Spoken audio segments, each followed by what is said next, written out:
వేల సంవత్సరాల క్రితము రోమా నగర వీధుల్లో రక్తము చిందింది.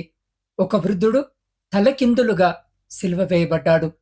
మరొక వృద్ధుడు అపోస్తలుడు సముద్రము మధ్యలో ఉన్న ఒక ద్వీపానికి బహిష్కరించబడ్డాడు. ఇంకొకరు కత్తికి బలయ్యారు. మరికొందరు ప్రపంచానికి తెలియని ప్రదేశాల్లో తమ ప్రాణాలను అర్పించారు. అయితే ఒక ప్రశ్న, అపోస్తలుల తరువాత ఏమి జరిగింది? యేసును కల్లారా చూసిన ఆ మనుషులు ఒక్కొక్కరుగా ఈ లోకాన్ని విడిచిపోయిన తరువాత క్రైస్తవ సంఘాన్ని ఎవరు నడిపించారు? సువార్త ఎలా నిలిచింది? రోమా చక్రవర్తుల భయంకర హింసల మధ్య, శిలువల మధ్య, అగ్నికుండల మధ్య, అడవి మృగాల మధ్య క్రీస్తు సంఘము ఎలా అంతరించిపోలేదు? ఇంకా ఆశ్చర్యకరమైన విషయము ఏమిటంటే, ఈరోజు ప్రపంచంలోని పురావస్తు తవ్వకాలలో బయటపడుతున్న రాళ్ళు, పురాతన శాసనాలు, నాణేలు, సమాధులు, చర్చిల అవశేషాలు 2000 సంవత్సరాల క్రితము జరిగిన సంఘటనలను మౌనముగా సాక్ష్యమిస్తున్నాయి. బైబిల్లో చదివిన పేర్లు ఈరోజు నేలలో దొరుకుతున్నాయి. చరిత్ర బైబిల్ చెప్పిన మాటను ధృవీకరిస్తుంది. ఈరోజు మనం వినబోయే విషయము కేవలము చరిత్ర కాదు, మన విశ్వాసానికి బలమైన పునాది. మీరు ఈ సందేశాన్ని చివరి వరకు వింటే మీరు బైబిల్ చదివే విధానము మారిపోవచ్చు. మీ విశ్వాసము మరింత దృఢపడవచ్చు. మీ హృదయంలో ఒక కొత్త నిరీక్షణ పుడుతుంది.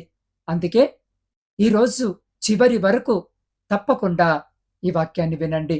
ఎందుకంటే ఈ రాత్రి దేవుడు చరిత్ర ద్వారా మీతో మాట్లాడబోతున్నాడు. నా ప్రియ ఆత్మీయ కుటుంబ సభ్యులారా, ప్రభువైన యేసు క్రీస్తు నామంలో మీ అందరికీ ప్రేమపూర్వకమైన శుభరాత్రి. ఈ నిశ్శబ్దమైన రాత్రి వేళ ప్రపంచపు పరుగులు కొద్దిసేపు ఆగిపోయాయి. రోజంతా మోసిన భారాలు మన భుజాలపై ఇంకా ఉండవచ్చు. కొంతమంది కుటుంబ సమస్యలతో అలసిపోయి ఉండవచ్చు. కొంతమంది ఆరోగ్య నివేదికల కోసము ఎదురు చూస్తూ ఉండవచ్చు. మరికొందరు ఉద్యోగ భవిష్యత్తు గురించి ఆందోళన చెందుతూ ఉండవచ్చు. ఎవరైనా అప్పుల ఒత్తిడిలో నిద్రపోలేక ఉండవచ్చు. ఎవరైనా పిల్లల భవిష్యత్తు కోసము కన్నీళ్లు కారుస్తూ ఉండవచ్చు.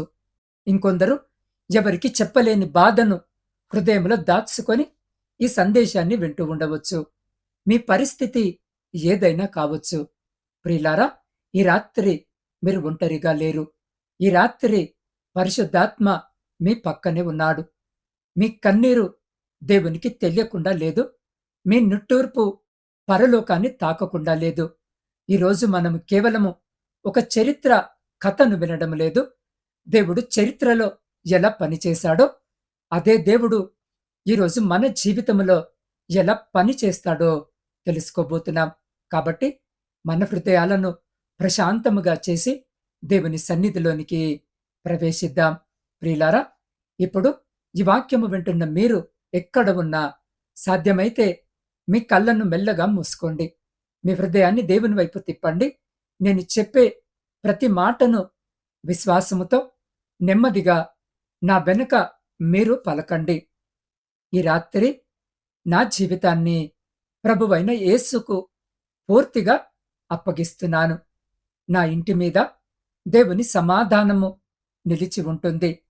నా హృదయంలో ఉన్న ప్రతి భయాన్ని దేవుడు తొలగిస్తున్నాడు. ఈ రాత్రి దేవదూతలు నా కుటుంబాన్ని కాపాడుతున్నారు. నా రేపటి దినము దేవుని చేతుల్లో సురక్షితంగా ఉంది. నేను ఒంటరివాడని కాదు. ప్రభు నాతో ఉన్నాడు. నా కన్నీళ్లు వృధా కావు. దేవుడు వాటిని చూస్తున్నాడు. నా ప్రార్థన పరలోక సింహాసనానికి చేరుతుంది. దేవుడు ప్రారంభించిన మంచి కార్యాన్ని నా జీవితంలో సంపూర్ణము చేస్తాడు. ఆమెన్. ఇంకోసారి హృదయపూర్వకంగా చెప్పండి, ప్రభువా, ఈ రాత్రి నాతో మాట్లాడుము. ప్రియమైన వారలారా, ఈ విధముగా ప్రతిరోజు బైబిల్ చరిత్రను, పురావస్తు ఆధారాలను, దేవుని వాక్యములోని అద్భుతమైన సత్యాలను మన జీవితానికి అన్వయిస్తూ ధ్యానిస్తున్నాం. ఈ సందేశము మీకు ఆశీర్వాదముగా అనిపిస్తే ఈ వీడియోను లైక్ చేయండి. మీ అమూల్యమైన అభిప్రాయాన్ని కామెంట్లో నాతో పంచుకోండి. ఇంకా నా ఆత్మీయ కుటుంబంలో భాగము కాకపోతే ఈరోజే నా ఛానల్‌ని సబ్స్క్రైబ్ చేసుకోండి. ఎందుకంటే ప్రతి రాత్రి మనమందరము కలిసి దేవుని సన్నిధిలో కొంత సమయము గడపబోతున్నాం. మీ ఒక్క లైక్ ఈ సందేశము మరొక నిరాశలో ఉన్న వ్యక్తి వరకు చేరడానికి దేవుడు ఉపయోగించే ఒక చిన్న సాధనమవుతుంది. ప్రియులారా, తలలు వంచి చిన్న ప్రార్థన చేసుకుందాం. పరిశుద్ధుడవైన పరలోకపు తండ్రి, ఈ ప్రశాంతమైన రాత్రివేళ నీ సన్నిధిలోకి వినేముతో వస్తున్నాం. రోజంతా మమ్మల్ని కాపాడిన నీ కృపకు కృతజ్ఞతలు. మా శ్వాస, మా జీవితము, మా కుటుంబాలు, మా పిల్లలు, మా ఆరోగ్యము ఇవన్నీ నీ వరాలేనని మేము అంగీకరిస్తున్నాం. అయ్యా, ఈ రాత్రి మా మనసులో ఉన్న ప్రతి కలువరాన్ని నీవు శాంతింపజేయము. ఈ సందేశాన్ని వినబోయే ప్రతి హృదయాన్ని పరిశుద్ధాత్మతో సిద్ధపరచమని వేడుకుంటున్నాం. చరిత్రను కేవలము జ్ఞానముగా కాక విశ్వాసముగా అర్థము చేసుకునే కృపను ప్రసాదించమని వేడుకుంటున్నాం. అపోస్తలుల విశ్వాసాన్ని, వారి ధైర్యాన్ని, వారి అంకిత భావాన్ని మా జీవితాల్లో కూడా నింపమని వేడుకుంటున్నాం. మా ఆలోచనలు పరిశుద్ధపరచుము. మా చెవులు నీ స్వరాన్ని వినేలా చేయము. మా హృదయాలు నీ వాక్యాన్ని స్వీకరించే మంచి నేలగా మారినీమని వేడుకుంటున్నాం.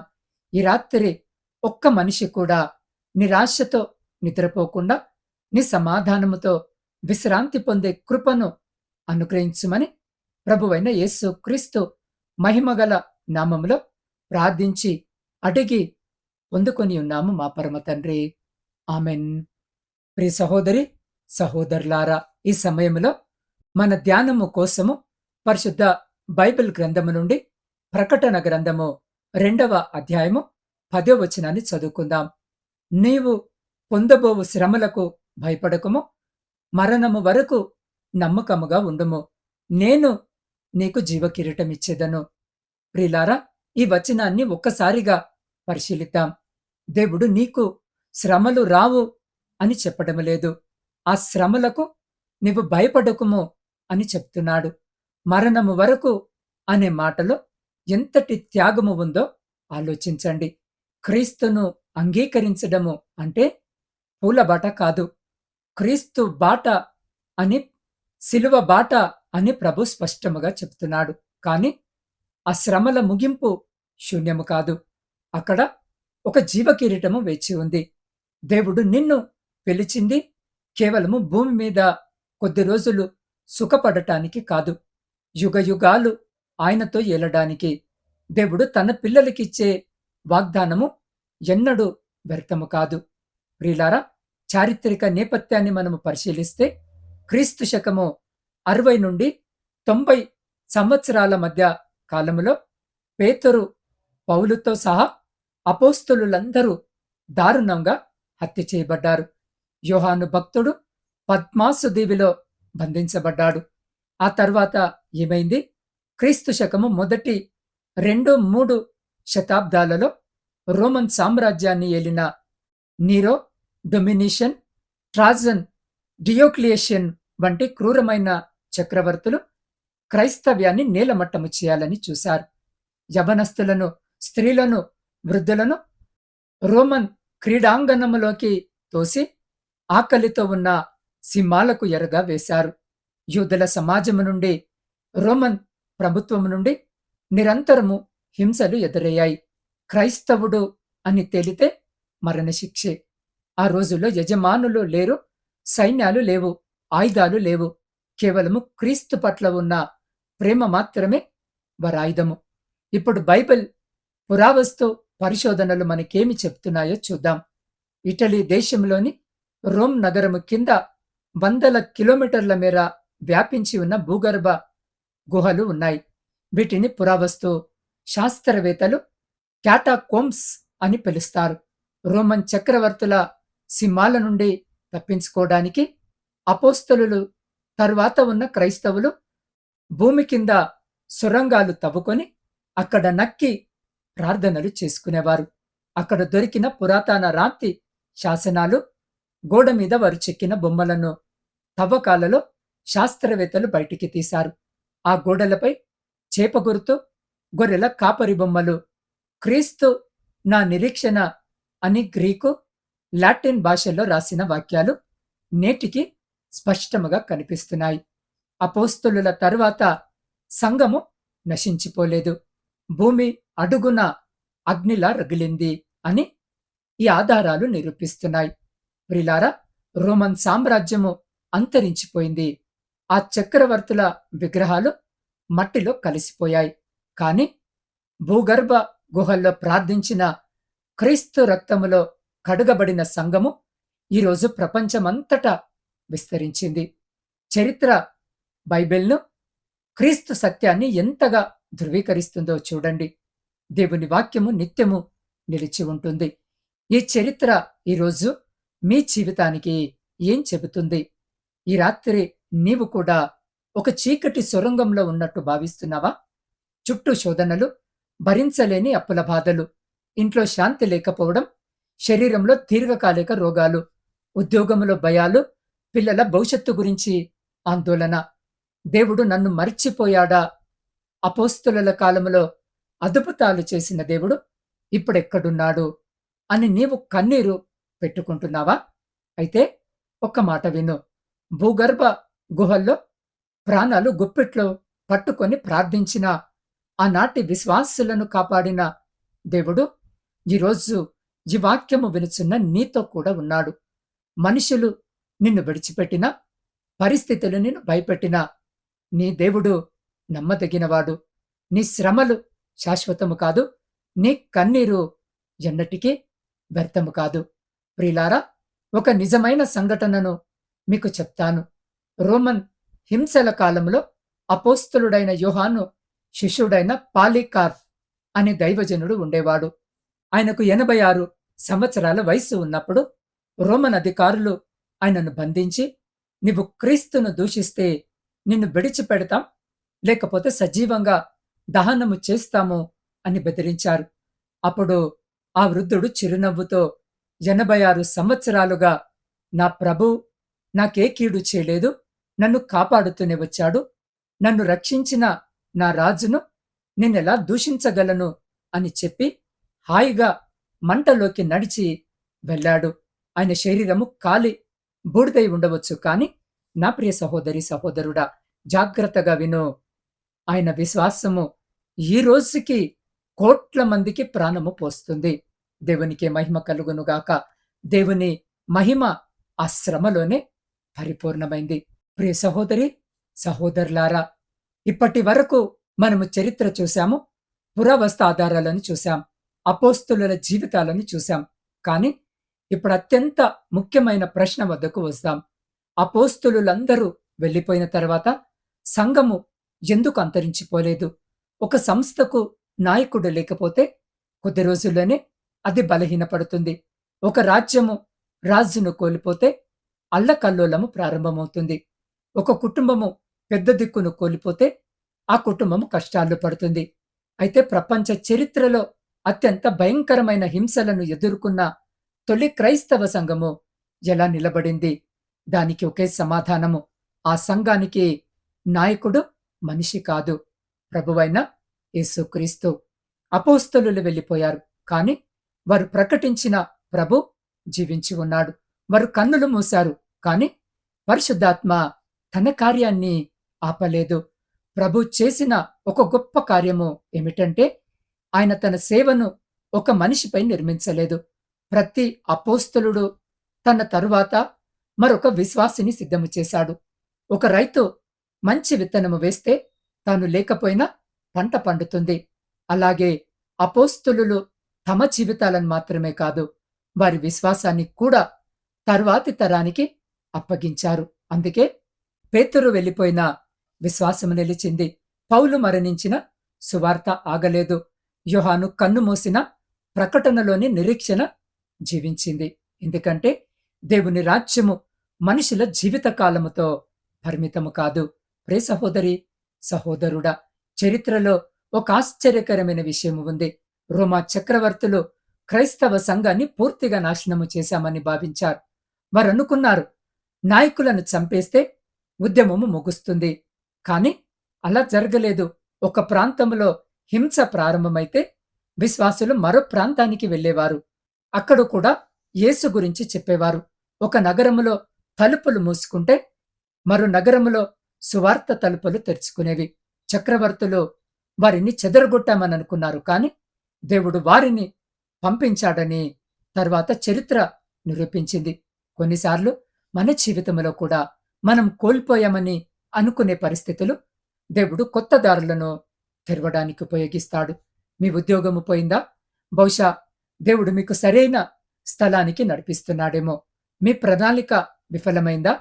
బహుశా దేవుని ప్రణాళిక ఇప్పుడే ప్రారంభమవుతుందేమో. దేవుని చేతిలో ఓటమి కూడా విజయానికి మార్గమవుతుంది. ఇప్పుడు మరొక ప్రశ్న.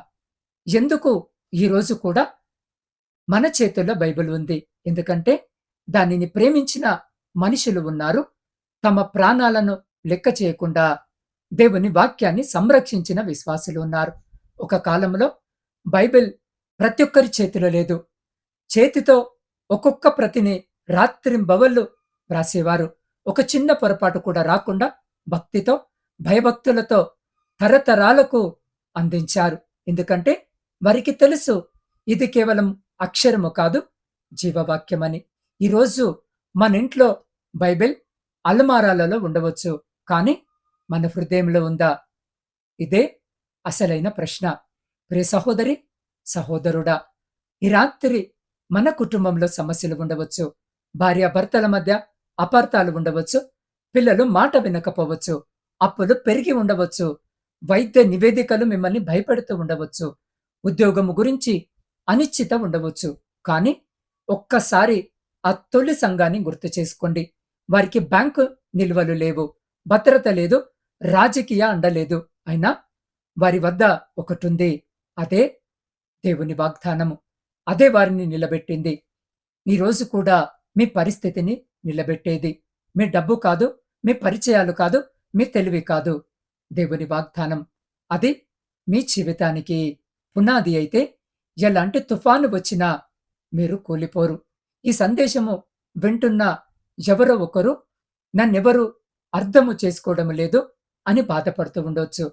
ప్రియమైన సహోదరి, సహోదర, యోహాను కూడా ఒక ద్వీపములో ఒంటరిగా ఉన్నాడు. కాని దేవుడతన్ని మర్చిపోలేదు.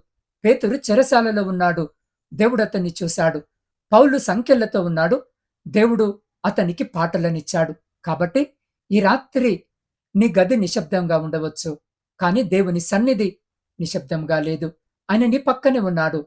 నీ కన్నిటిని లెక్క పెడుతున్నాడు. నీ ప్రార్థన వింటున్నాడు. నీ భవిష్యత్తును సిద్ధము చేస్తున్నాడు. కాబట్టి ప్రియ సహోదరి, సహోదరులారా, ఈ సమయంలో కొన్ని నిమిషాలు మన కళ్ళను మూసుకుందాం. ఈరోజు మనం మాట్లాడిన చరిత్ర కేవలము గతము గురించి కాదు, మన గురించి కూడా. అపోస్తలులు ప్రభువును విడిచిపెట్టలేదు. మరి మనము సమస్య వచ్చినప్పుడు మన విశ్వాసము బలహీనపడుతుందా? ప్రార్థన తగ్గిపోతుందా?